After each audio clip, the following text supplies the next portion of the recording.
Sir, ನಿನ್ನೆ ನಡೆದಂತಹ ಘಟನೆಯ ವಿಚಾರದಲ್ಲಿ ಬಹಳಷ್ಟು ಅಪಪ್ರಚಾರಗಳನ್ನು, ಅಂದರೆ ವಾಣಿಜ್ಯ ಮಂಡಳಿಯ ವಿರುದ್ಧ ಅಥವಾ ವಾಣಿಜ್ಯ ಮಂಡಳಿಯಲ್ಲಿರ್ತಕ್ಕಂಥ ಪದಾಧಿಕಾರಿಗಳು, ಕಾರ್ಯಕಾರಿ ಸಮಿತಿ ಸದಸ್ಯರು, ನಿರ್ಮಾಪಕರು ಸಂಘ ಎಲ್ಲದರ ಬಗ್ಗೆಯೂ ಕೂಡ ತುಂಬ ನೆಗೆಟಿವ್ ಆಗಿ ಮಾತಾಡಿಕೊಂಡು ಬಿತ್ತರಿಸ್ಕೊಂಡು ಬಂದಿತ್ತು. ನಾವು ಅಷ್ಟೂ ಜನ, ಅಂದರೆ ಏನು 42 ಜನ ನಾವು ಗೋವಾಗೆ ಹೋಗಿದ್ವಿ. ಸೊ ಅವರೆಲ್ಲ ಇವತ್ತು ಬೆಳಗ್ಗೆ 5:30ಕ್ಕೆ ಬಂದಿದ್ದೀವಿ. ಸೊ ಅದಕ್ಕೆ ಒಂದು ಸ್ಪಷ್ಟೀಕರಣ ಕೊಡಬೇಕು. ಯಾಕೆ ಅಂದರೆ ಜನಗಳನ್ನು ದಾರಿ ತಪ್ಪಿಸ್ತಕ್ಕಂತಹ ಕೆಲಸ ವ್ಯವಸ್ಥಿತವಾಗಿ ಇಲ್ಲಿ ನಡೀತಾ ಇದೆ. ಅಲ್ಲಿ ಬೈಲಾ ಕಮಿಟಿ ತಿದ್ದುಪಡಿಗೆ ಹೋಗಿದ್ದರು, ಅಥವಾ ಸಿನಿ 90ಗೆ ಹೋಗಿದ್ದರು, ಅಥವಾ ಚುನಾವಣೆ ವಿಚಾರದಲ್ಲಿ ಹೋಗಿದ್ದರು ಅಂತ ಹೇಳ್ಬಿಟ್ಟು ಇಲ್ಲದೇ ಇರತಕ್ಕಂಥ ವಿಚಾರಗಳನ್ನೆಲ್ಲ ಕಲ್ಪನೆ ಜನಗಳಲ್ಲಿ ಕೆಟ್ಟ ಅಭಿಪ್ರಾಯ ಬರೋ ಹಾಗೆ ಮೂಡಿಸ್ತಾ ಇದ್ದಿತ್ತಲ್ಲ, ದಾರಿ ತಪ್ಪಿಸ್ತಾ ಇದ್ದಿತ್ತಲ್ಲ ಮಾಧ್ಯಮದವ್ರನ್ನ, ಅದು ನಮಗೆ ಎಲ್ಲರಿಗೂ ಬೇಸರ ಆಯಿತು ಸರ್. ನಿನ್ನೆ ಸಾಯಂಕಾಲ ನಮಗೆ ಪೋಸ್ಟ್ಪೋನ್ ಆಗಿದ್ದರಿಂದ, ಇಲ್ಲಿ ಗೋವಾದಿಂದ ಫ್ಲೈಟಿಗೂ ಸ್ವಲ್ಪ ಲೇಟ್ ಆಗಿದ್ದರಿಂದ ಎಲ್ಲರೂ ನಮ್ಮ ಮಾಧ್ಯಮಗಳನ್ನು ನೋಡ್ತಾ ಇದ್ವಿ.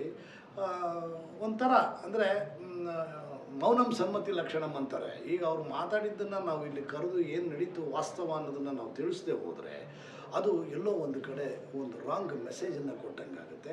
ಮಾಧ್ಯಮದವ್ರನ್ನ ಮತ್ತು ಜನಗಳನ್ನು, ಸಾರ್ವಜನಿಕರನ್ನು ನಾವು ದಾರಿ ತಪ್ಪಿಸ್ದಂಗೆ ಆಗುತ್ತೆ ಅನ್ನೋ ಒಂದು ಕಾರಣಕ್ಕೆ ಇವತ್ತು ನಮ್ಮ ಗಣೇಶ್ ಅವರು ಕೂಡ ಇದಕ್ಕೆ ಹೋಗ್ತಾ ಇದ್ದಾರೆ. ಅಲ್ಲಿ ಕಂಪ್ಲೇಂಟನ್ನು ಲಾರ್ಜ್ ಮಾಡ್ತಾ ಇದ್ದಾರೆ. ಕಂಪ್ಲೇಂಟ್ ಲಾರ್ಜ್ ಮಾಡಿದ ಮೇಲೆ ಅಲ್ಲಿರ್ತಕ್ಕಂಥ CCTV ಫುಟೇಜ್ ಕೂಡ ಇಲ್ಲಿ ಬರುತ್ತೆ. ಬಂದಾಗ ನಿಮಗೆ ವಾಸ್ತವದ ಅರಿವು ಆಗುತ್ತೆ ಅನ್ನೋದಷ್ಟೇ ನನ್ನ ಅಭಿಪ್ರಾಯ. ಚೇಂಬರ್ ಏನು ಕ್ರಮ ತಗೊಳ್ಬೇಕು ಅಂತ ಡಿಸೈಡ್ ಮಾಡ್ತಾರೆ.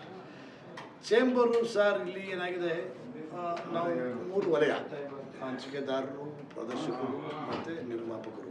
ಸೊ 3 ವಲಯದಿಂದಲೂ ಕಾರ್ಯಕಾರಿ ಸಮಿತಿಯ ಸದಸ್ಯರು ನೆನ್ನೆ ಅಲ್ಲಿದ್ದರು. ಎಲ್ಲರ ಕಣ್ಣು ಮುಂದೆನೇ, ಎಲ್ಲರ ಸಾಕ್ಷಿಯಾಗಿಯೇ ಇವೆಲ್ಲ ನಡೆದಿರೋದ್ರಿಂದ ಭಾಳಷ್ಟು ಜನ, ಅಂದರೆ ಬಂದಂಥ ಒಂದು 50% ಜನಗಳಿಗೆ ಅಲ್ಲಿ ನಡೆದಿರ್ತಕ್ಕಂಥ ಎಲ್ಲ ವಿದ್ಯಮಾನಗಳ ಬಗ್ಗೆ ಅರಿವಿದೆ.